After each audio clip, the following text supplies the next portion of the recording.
We're live somewhere. We're live somewhere. It's not on YouTube. Wonder where we're live. Not yet, anyway. Oh, we are. We're live on YouTube. I tell you what, Yeah, right? If this is what we've it it done. I'm watching we us are. here. Honestly, people are not going to believe this. Both the producers, no one answering our texts, our calls. Neil and myself have managed to set up a live stream. This is like unbelievable. And the audio's working. So we're already better than Adam because the audio's working. It's working better than last night, Neil. People want to hear us talk about Unai Emery. I'll just sit here and talk about what me and Neil have just been through to make this happen.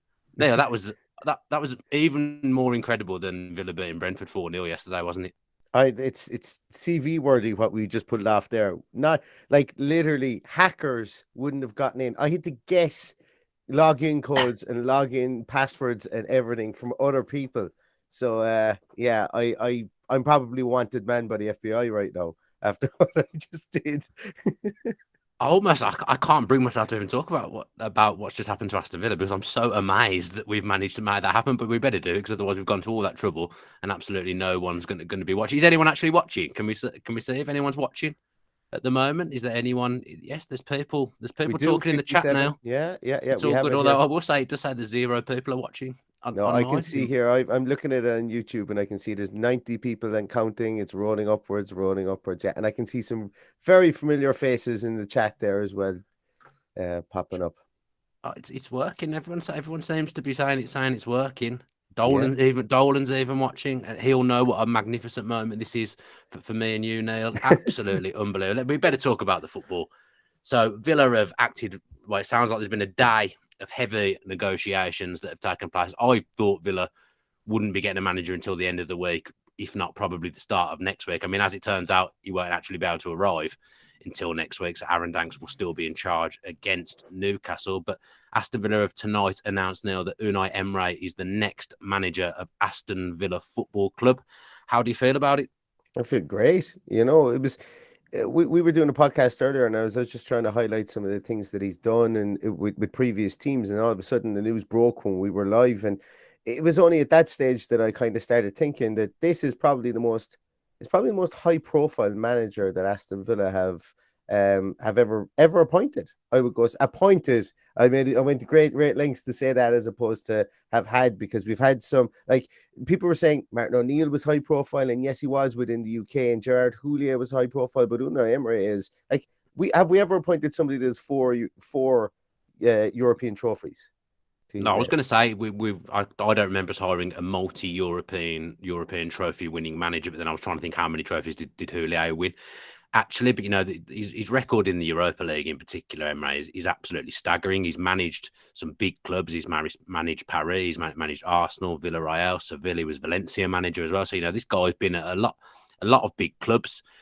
The Arsenal stuff might put people off a little bit. I think I've probably been a bit guilty of that in our WhatsApp chat now, of letting that sway me a little bit, of letting that put me off. But Arsenal were in a big mess when, I mean, Villa could be said to be in quite a big mess now as is. But when when Wenger left, they were all over the place. There was no direction from the club at all. The backing arguably wasn't there for him at Arsenal as well, like it has been for Arteta. At least Villa managers, I think they could all say, well, I was backed under NSWA. We were backed by Christian Perslow and the board. We were given money to spend. So he'll be given money, and he'll be given his backroom staff, given whatever he wants, because I know that they wanted, if they could, to hire an elite manager. Now, when I was hearing the term elite manager, I was thinking Tuchel, I was thinking Poch.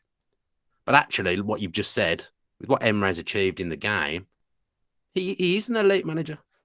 Oh, he absolutely is, and I just one little thing on the Arsenal thing. I think the biggest problem is he was the guy who came after the guy. That's what it was for him, Yeah. after coming after Wenger. Now, they did give him money. He did sign Nicolas Pepe, and one or two other players, but there was, if I'm not mistaken, was Stan Kroenke and the other majority shareholder, were they not still at loggerheads at that time? And it That was, Arsenal were a mess. They were going nowhere at that point. yeah, they were, and he still solidified them into a fifth place position He and got to winning Europa League final, didn't he? 55%. Europa League final, yeah, exactly. The only one that he's ever lost, the only Europa League final he's ever Typical lost. Arsenal. Typical Arsenal, but Yeah, a 55% win rate at Arsenal as well. The second highest win rate he's ever had in his career, 76% being at Paris Saint-Germain. And he usually comes in around the 50 to 51% win rate for the teams that he's managed. And as I was kind of, when I was saying that, I was kind of thinking to myself, oh, yeah, well, look, that would be okay. And then when you put the numbers together, to win 50% of your games in the Premier League without it getting any draws gets you 57 points. And very, very rarely have Aston Villa got 57 points in the Premier League. So it's by every available metric, he stands up to be, as I say, probably the most elite manager that we've ever hired and we've taken him from a club that, have been having the best few years of their lives. Of their existence. He did that with Sevilla as well. He got Valencia into top gear again. Same with Sevilla, and now he's done it with Villarreal, and obviously, and he was harshly treated then in between, you could say, at Paris Saint-Germain and at Arsenal. So he's going to want to come back to the Premier League and maybe show people what he can do again in this league, and hopefully he can do that with Aston Villa within this project. Well, Villarreal were extremely competitive in the Champions League last season and ran Liverpool very close in the semi-finals, wasn't it? That they came close to knocking Liverpool out in the Champions League semi-finals. Dismantled some good teams, Villarreal in that run, playing good football as well. Yes. I think Emery, he likes a 4-2-3-1. He does like to play on the counter-attack. We saw Villa attacking with real verve and swagger and pace yesterday, which was really, really encouraging. Part of me likes to think that yesterday's played a part in him wanting this job, just seeing the pace in which Villa attacked with, but that's pure speculation on my behalf. But do you want to know what the thing that actually encourages me the most, Neil? Yes. I would say that Newcastle have operated very, very well in the last 12 months. They've made a lot of very good decisions on the footballing side of things. Mm-hmm. He was their number one choice this time last year. That was who the Newcastle hierarchy had identified as the best manager to take Newcastle forward. Now, as it would have it, I think Eddie Howe is the best manager to take Newcastle forward because he's doing an unbelievable job. Ironically, we play Newcastle at the weekend as well. But the fact that they identified him as the best possible candidate at that time and really pushed for him, really wanted him, okay, they didn't get him. I think that says a lot. I think it does too. I think that, but it does. It shows that the teams who've got ambition were not afraid of going for him after the perceived exit he had at Arsenal. And as I say, he did a fantastic job at Arsenal. It's just there's big sharks in this league, and I said this in my podcast as well. And at that time, Arsenal were just feeding at a different level to the likes of Liverpool, Man City, Chelsea, whoever else finished above them that season, Spurs, and so on. And he still did a very admirable job, and I'm just delighted he's here. I'm delighted he's here. It's like I said to you, was it you guys I said it to? I think it was, but I certainly said it on our own podcast. I said Villa need to win the news cycle here.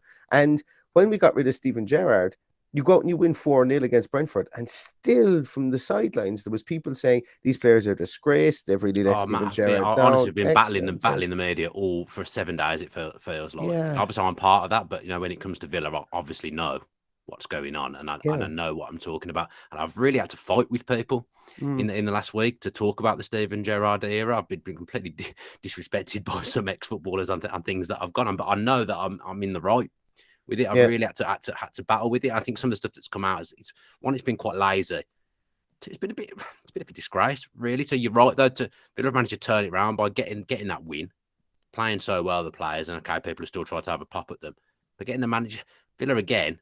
We can slag off what's happened in the last 12 months as much as we want, but when it comes to getting things done, they do get it done quickly and with minimal fuss. They do. They absolutely do. They get it done. And I was trying to figure out, probably bar Rodrigo Bentancur, I actually genuinely I can't think of a player or a piece in the backroom team. Now, for right or for wrong, and I know there's people going to say, oh yeah, well, they didn't do very well with Gerrard, but he was the guy they identified to be their man. They got him. So whatever they want, they seem to get, these owners. And I think that's promising. They show good business now, so they're not afraid to spend money. Who was it that came out earlier on and said that, I think it was Fabrizio Romano might have came out and said earlier on that it's going to be a long-term project with lots of money to be spent in January again. Now, look, we always want money to be spent, and I think the squad obviously does need money to be spent on it, specifically in the attacking areas, but and probably in midfield for what Unai Emery wants to do. But to have the coach in there who has shown a propensity to be able to coach players that have been cast off from this league into the league, the likes of Etienne Capoue, the likes of Francis Coquelin, all those guys. And You know, they Juma were as well was he at Bournemouth, wasn't he? Didn't go yeah, well at Bournemouth, and he was a standout Juma. player in the Champions League for Villarreal. Absolutely. Yeah. So he's a coach. He can work with money. He can work without money. And, you know, he's only like over the last 2 years or something, he spent 14 million. That was their net spend, or that was their total spend over the course of the last 2 years at Villarreal. And he gets to a Champions League semi-final. He wins the Europa League. You know, you can't ask for much more than that. He ticks all the boxes. The big things that people were talking about was he needs to be a proven manager. He's a proven manager. Then usually once you get past that, it's like, does he have Premier League experience? Yes, he does. He's 18 months Premier League experience with a 55% win rate. And then the third one is, can he manage players? Can he bring us to the next level? Well, Aston Villa have never won the Europa League. In its current guise, they've never won the Europa League at all. And can he bring us to the next level? That is the next level for Aston Villa. And yes, he's done it with other teams. He can certainly do it with us if he's given the backing, and if we can hit the ground running within this league over the rest. And I'm not saying that we turn this around. Well, we could actually, because we're only like something like 7 points off Europe as it is, I think, or maybe 8 points off Europe. So there is still time to turn this around. But calm still, down. But like, I'm talking Europa Conference. You know, finishing the seventh. We're in the cup competition still, aren't we? Yeah. You know, League Cup. I know because it barely started, but at the moment we're still in the League Cup. Okay, we've got to go and play Manchester United, who are better this season, but you know we can't beat them at the best of times. But we're still in the League Cup. There's still the FA Cup. You know, the season's not lost. As much as downbeat as I was about 48 to 72 hours ago, you know, the season's not lost. I think another thing we need a manager that improves players. I think from what you've just said, he could come in and improve players that are already there without having to bring his own players in. He'll want to bring his own players in, of course he will. Every manager does. There's a couple of players at Villa that have worked with him before as well, I'm going to assume. Chambers definitely has. I'm going to assume, I know Javi Martinez spent a lot of time on loan, but they must have crossed paths. He had, AVFC Stato had a post up earlier on Twitter where when Martinez left for Aston Villa, he had this big thank you Unai Emery post up. And thanking Javi, who was the goalkeeping coach at the time, and he was saying, "I will miss you guys, but I know I will meet you again. I know our paths will cross again." Because it was Arteta that let Martinez go. Yeah, I think at the start of that season, Martinez's breakthrough season at Arsenal, Emery would have started that season. So Martinez was playing in all the European games and all the cup games at that point. So yeah, they will have worked together. Those two, and Chambers definitely will have done as well. So it's always good when you've got a couple of players in there that have worked with a manager before. I'd be interested to know what they thought of him, and we're not going to find out, but I'll be interested to know what it was like working under that manager from them two. And like you say, it's just he has got pedigree. Whatever you think of his time at Arsenal, he's got pedigree. He can move Villa. He's got to move Villa up the league as the number one priority. But long term, you know, he's got teams into European competitions. I mean, it seems like Sevilla and Villarreal, they don't qualify for Europe every season, but he's got them into there. He's made them very competitive, and he's most of the time walked away with a trophy underneath his arm. So I don't think he can be sneered at. So he might not be everyone's number one choice. He wasn't my number one choice, being perfectly honest. But I don't think he can be sneered at all. And I think probably the rest of the football world, people that understand football properly, will look at it and think Villa have done well there to get him in.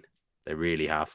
Like, if we were to put a poll up, even yesterday, we're just about the stream. We won't be putting any polls up on this show now. Even on Saturday or after the when did we play Brentford? Yesterday. It was only yesterday. It was yesterday now. Yes. It was only yesterday. But even after yesterday, if you were to say, are Villa an attractive proposition, or just before the game, no, Villa an attractive proposition? No, I was suicidal doing the podcast on Saturday night. Yeah.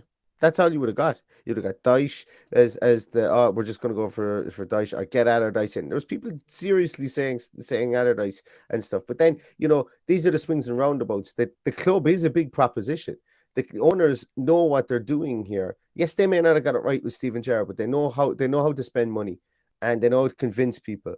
And look, if it takes a Brinks truck to get somebody over the line, it takes a Brinks truck to get somebody over the line. And look, hopefully this is this is going to be the appointment that we think it is, and he brings that cohesion towards this club, because I firmly do believe that we're a good coach away from really kicking into gear, like a Newcastle have, or maybe even like a Brighton. I think that's a good squad of players there. It's not perfect, but I think it's a strong squad. It's stronger than certainly Steven Gerrard's made them look. over the last 6 to 8 well, months, most definitely. yeah, and like Aaron Danks showed that they're a stronger squad if you play them in the system or if you change up the system. And I think stubbornness is one of the reasons why I suppose, recency, we would say that these players couldn't adapt to that system. So Unai Emery, one of the things I found out about him was when he was with Arsenal, he made the most substitutions at halftime of any manager. I found that on the internet. I'm trusting that the internet isn't lying to The me. internet's never wrong. But the internet, I rarely lies. The internet rarely lies. No, internet never gets it wrong now. I think on Wikipedia already it says that he's a lifelong Villa fan and he hates the Blues or something. I think it already says that on his Wikipedia page. So yeah, pleasing, unexpected, but please. I will say initially, and I've never said this on the Villa View, but I've 100% said it. I don't know if I said it to you actually. Initially, when it was starting to be talk that Gerrard was in big trouble. Emery was the first name that actually came up in just talking to different people. He was the first name that came up. Unai Emery. That's interesting as well. They will have spoken to other managers as well. That's what you do. You speak to 4, 5, 6 different managers, and then you come up with well, you probably know who your number one target is before you do that. But then out of all of them, you gauge their interest, and you pick your target based on one, the caliber of the manager, and 2, are they interested? So with both those things in mind, I think Villa have probably got the one that they wanted. Yeah, and well, they have because it was done so quickly. Yeah, all things point towards that, and you get the whole Thomas Tuchel isn't interested. Poch wants another go at a different team after the World Cup, and he's waiting for that. And Ruben Amorim isn't interested in leaving the Sporting side.